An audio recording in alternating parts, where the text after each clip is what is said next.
The Word of God is alive and powerful, sharper than any two-edged sword, piercing even to the dividing asunder of the soul and the spirit and of the joints and the marrow, and is a critic of the thoughts and intents of the heart. All Scripture is God-breathed and is profitable for doctrine, for reproof, for correction, for instruction in righteousness, that the man of God might be mature, thoroughly furnished unto all good works. Welcome everyone to our Doctrinal Bible study of the Balbido Evangelistic Ministry. So without further ado, we will start by preparing ourselves. Now, as a believer, you know what to do. You have to rebound, name all your sins directed to God the Father, so you can be filled by God the Holy Spirit and ready to learn Bible doctrine. But for you, unbeliever, it is faith alone in Christ alone. The doctrine we are going to take up today is entitled, Do You Want to Be Saved in God's Way? Okay, first of all, it is impossible to understand the Bible, the structure of the church, or the Christian living without understanding and knowing the person and the work of the Holy Spirit. The Bible teaches us that God is one, but that He is manifested in three persons: God the Father, God the Son, and God the Holy Spirit. God the Father is the planner of salvation. God the Son is the executor of the plan of salvation. God the Holy Spirit is the revealer of the plan of salvation. It is nearly impossible to explain the Holy Spirit, but we need to accept the Trinity by faith. The three members of the Godhead are co-equal, co-eternal, and co-infinite. They possess the same essence, namely righteousness, sovereignty, justice, eternal life, love, omnipotence, omnipresence, omniscience, immutability, and veracity. The Bible also teaches that the Holy Spirit is a person, hence He is never to be referred to as it. He is not just an agent or an influence. He is Almighty Person, the Holy Spirit of God. He is the only teacher of truth, the revealer of truth. The Bible tells us further of the work of the Holy Spirit. He convicts us of sin. John 16:8. When He is come, He will reprove the world of sin and of righteousness and of judgment. The Holy Spirit convicts us, makes us uncomfortable. The Bible teaches that when the Holy Spirit has convicted us of sin, when we are willing to believe in Jesus Christ as our personal Lord and Savior, He gives us a new life. In other words, the moment we receive the Lord Jesus Christ as Savior, the Spirit of God instantaneously regenerates us. He gives us a new life. On the other hand, when a person, after hearing the gospel, rejects the Lord Jesus Christ as Savior, he is said to be dead in trespasses and sins. This doesn't mean that the body of a rejecting person rejecting the Lord Jesus Christ is dead. It is his soul that is said to be dead, because his soul, his personality, that part of us that will live forever and ever, is dead toward God. This is what we mean by spiritual death. But God's perfect sovereign will is that He is not willing that anyone should perish, but that all should come to repentance. 2 Peter 3:9, 1 Timothy 2:4, which says, who will have all men to be saved and to come unto the knowledge of the truth. In other words, God wills that all will be saved. God in eternity past set an absolute standard. God's message of salvation all throughout the history of man is, believe on the Lord Jesus Christ and thou shalt be saved. Acts 16:31. Now here are important points to remember. Number one, once we believe in the Lord Jesus Christ, salvation can never be forfeited. Number two, our eternal security is based on the payment by Christ for every sin we committed before and after salvation. 3. This complete payment guarantees our eternal destiny in heaven. 4. Nothing in this universe, in heaven above, on earth, or under the earth can separate us from God. Nothing. Once we believe in Jesus Christ, we cannot lose our salvation. Once saved, always saved. That's covered by the doctrine of eternal security. So the moment we believe, the Holy Spirit places us into union with Christ, the irrevocable state of eternal relationship. And this can be found in 2 Corinthians 5:17, which says, therefore, if anyone is in Christ, he is a new creation. The old has gone, the new has come.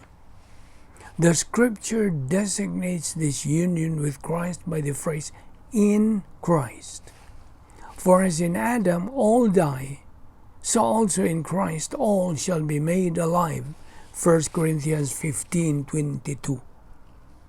Because God did everything to secure this union, we can do nothing to abrogate our position in Christ. We cannot be removed from the top circle of eternal relationship. And I give eternal life to them, and they shall never perish, and no one shall snatch them out of my hand. John 10:28. Yes, we are held by the hand of God who never lets go. We are not held by our own morality, obedience, good works, or religious observances. Our salvation never depends on us. Salvation is by grace, freely given by God, never earned or deserved. For by grace you have been saved through faith, and that not of yourselves, it is the gift of God, not as a result of works, that no one should boast. Ephesians 2:8-9. Since we can do nothing to earn our salvation, we can do nothing to lose our salvation. Just as salvation is given by the grace of God, our eternal life is also preserved by His grace. God always preserves what He has given. 1 Peter 1:4-5 says, to obtain an inheritance which is imperishable and undefiled and will not fade away, reserved in heaven for you who are protected by the power of God. No believer can be plucked out from the omnipotent hand of the Lord Jesus Christ, even if he dies with unconfessed sin in his life. Salvation has always been faith alone in Christ alone. The issue of salvation is not sin, but Christ. Do you know why? The answer is because all sins, past, present, and future, had all been taken care of at the cross. And under the law of double jeopardy, no one can be tried twice of the same crime. So again, it is Christ who is the issue in salvation. Acts 16:31 says, "Believe on the Lord Jesus Christ, and thou shalt be saved." But watch this. Devils also believe in God, but they tremble and shudder with fear and are not saved. James 2:19. Gnostics do believe there is a God, but they don't believe in that God. Satan knows and is well versed on the Bible. You cannot fool him. God does not make mistakes. Do you know why? Because he is perfect. A body without a human spirit is dead. In Greek, this body is called dichotomous, according to James 2:26. If you are a believer listening to this message, but you are not sure of your salvation, something that's very, very important is missing in you. You know what's missing? It is faith that is missing in you. Faith in God's promise of salvation. Acts 16:31, Romans 8:38 and following. Faith, therefore, is the key. You shall know the truth, and the truth shall make you free. John 8:32. Now there's a booklet entitled, "Am I Going to Heaven?" from the Letters of Covenant House Mission. A missionary was asked by a young girl who was an HIV positive patient, "Sir, why did God give me this disease? If I die, sir, am I going to heaven?" There were so many questions she wanted to know, particularly about death. That same missionary said, "These are questions that often I didn't quite know how to answer." How pitiful. Now there are people of this sort who have no truth. Thus, they are irrational, illogical, incoherent, inconsistent, insensible, and disorganized. They are the kinds of people who are divorced from reality. And they are just the products of their own decision. Do you know why? Because they don't believe the truth from God's Word, the Gospel. Acts 16:31. Actually, there are two conflicting Gospels today. Number one, God's message of salvation, Acts 16:31. And number two, cosmic evangelism. Man has his own choice. He has a God-given volition to use. You know, there are so many people today who say they believe in Jesus Christ, who say they will follow Him. They actually never had committed and surrendered themselves wholly 100% to Christ. Some people ask, how much faith does it really take? The Lord Jesus Christ Himself said, only the faith as small as a grain of mustard seed. Matthew 17:20. It is the object of faith that really and really counts. And who is the object that counts? The Lord Jesus Christ. A person can be saved 1/60th of a second. There's only one Savior, the Lord Jesus Christ. John 14:6. The worst way to die is not to be murdered or to meet a horrible accident or to die of cancer, but to die as an unbeliever. Our Lord Jesus Christ said about Judas Iscariot, better for you to have never been born. There's only one unpardonable sin, rejection of Christ. Matthew 12:31-32. What does verse 31 say?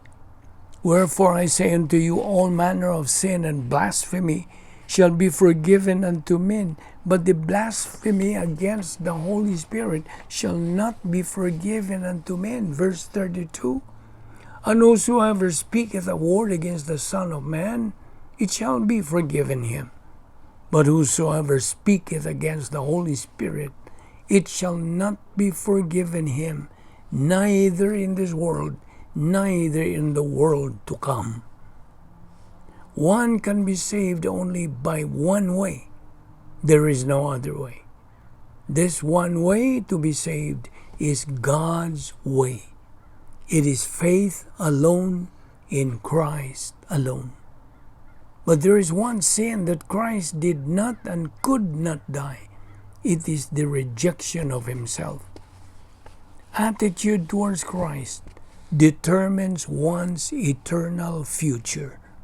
Faith is a non-meritorious system of perception.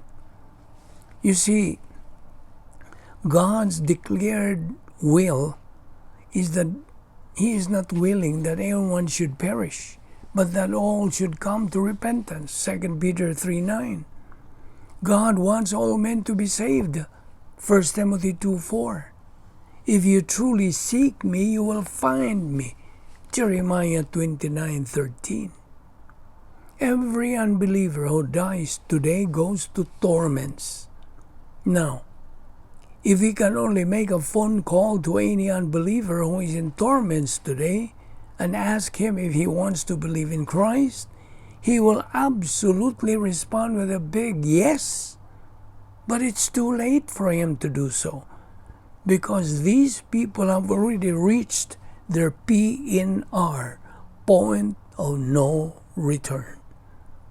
God's word says, "For it is appointed unto men once to die, but after this, the judgment." Hebrews 9:27.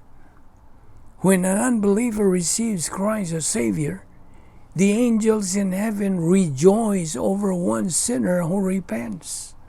Repent here in Greek is metanoeo. Luke 15:7 and 10. So again, the issue in salvation is not sin, but Christ. Every member of the human race is going to meet the Lord Jesus Christ one way or the other. Either he believes in the Lord Jesus Christ now as Savior, or rejects the Lord Jesus Christ as Savior. Thus, he will meet him as judge in the great white throne judgment. Christ died twice at the cross, physical and spiritual. It was not his physical death that saved mankind, but his spiritual death. You see, when our Lord was on the cross, you were on his mind. He even became a worm for you and for me, as Psalm 22:6 says, "But I am a worm, a reproach of men, and despised of the people." Jesus Christ is the only Savior. Do you know what made him qualified to be the Savior? There are three things that made him qualified. Number one, he had not been imputed Adam's original sin. Number two, he did not possess an old sin nature. Number three, he never committed a single personal sin. Plus, he was perfect. In fact, he was the only perfect member of the human race. At the cross, our Lord cried out, "Tetelestai," it is finished. Salvation is provided in the past, with the result that this will continue to be provided in the future. Hebrews 2:9 says that he, by the grace of God, should taste death for every man. 1 John 2:2, and he is the propitiation for our sins, and not for our sins only, but also for the sins of the whole world. Now, may I ask you this question? How did you become a member of your family? The answer, by birth, isn't it? In the same token, how did you become a member of the family of God? Answer, also by birth, correct? Galatians 3:26 says, "For ye are all the children of God by faith in Christ Jesus."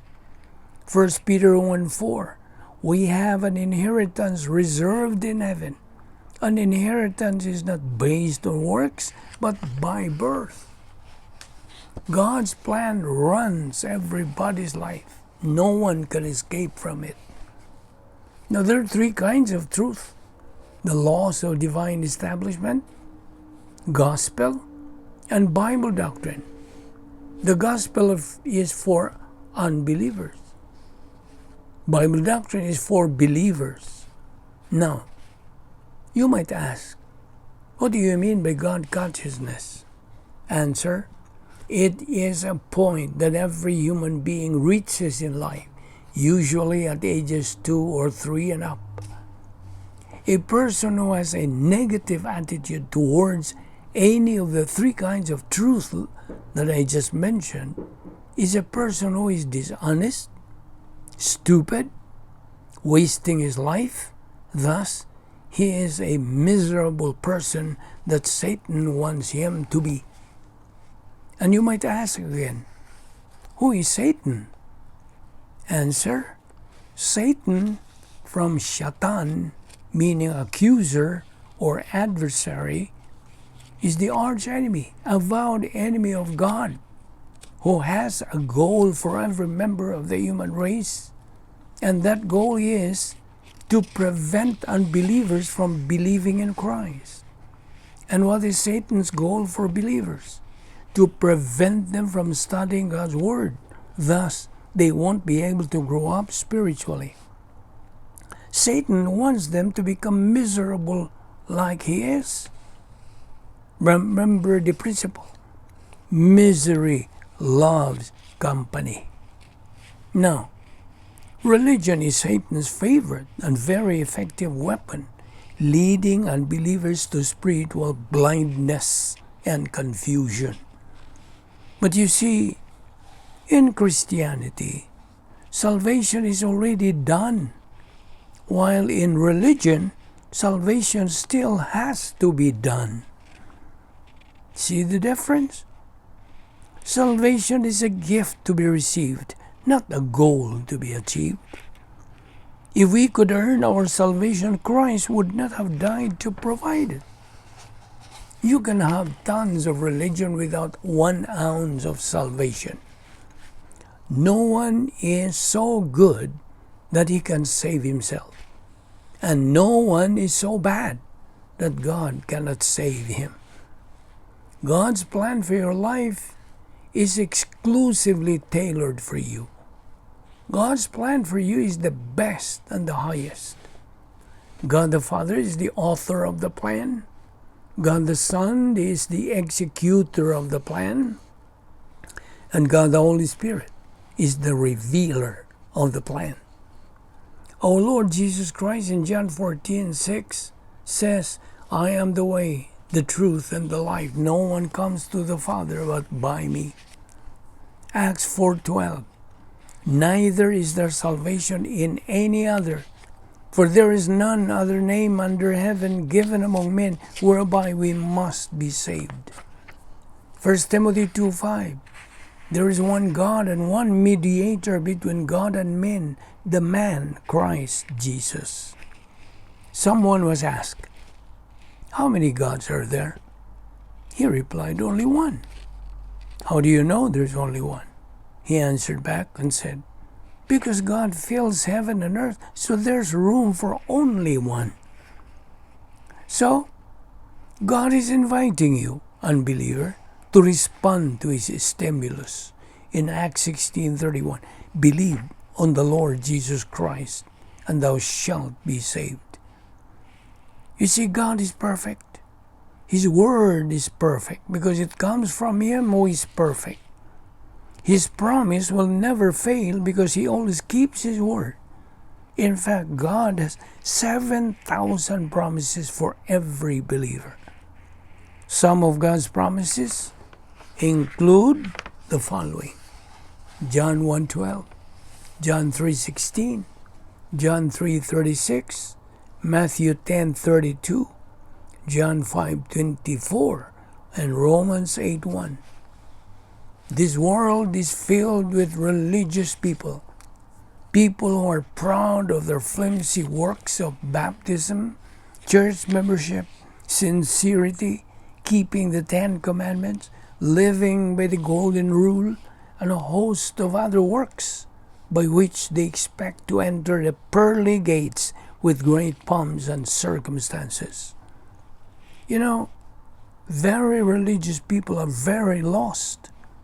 Our Lord Jesus Christ in John 3:7 says, "Ye must be born again." It was the religious people, chief priests, scribes, and Pharisees who brought our Lord to trial and crucified Him. That's why the hardest people to teach about the truth are unbelievers who are religious, so devoted to the religion. These people cannot believe in Christ and His saving work on the cross because they are falsely convinced that simply believing in Christ is not enough to be saved. They believe they have to work and work and work for their salvation.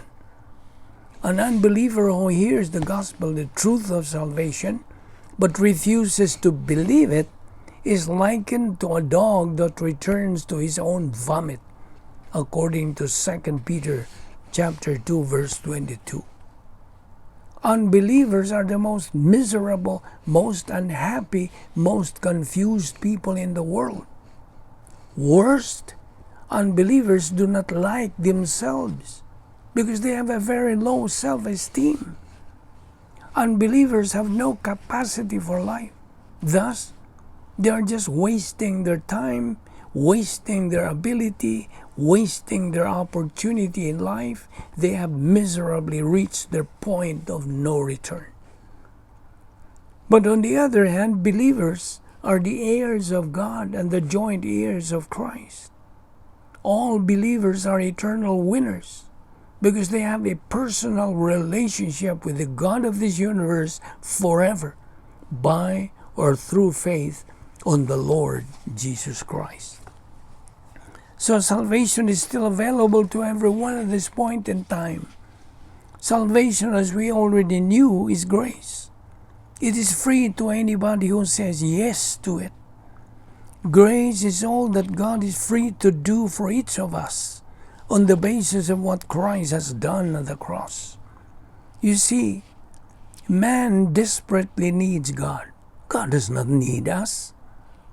What a person only needs is to turn positive to the Word of God, and God will do the rest. Here is a reminder to believers. Anything you do, you must know whether it is the will of God.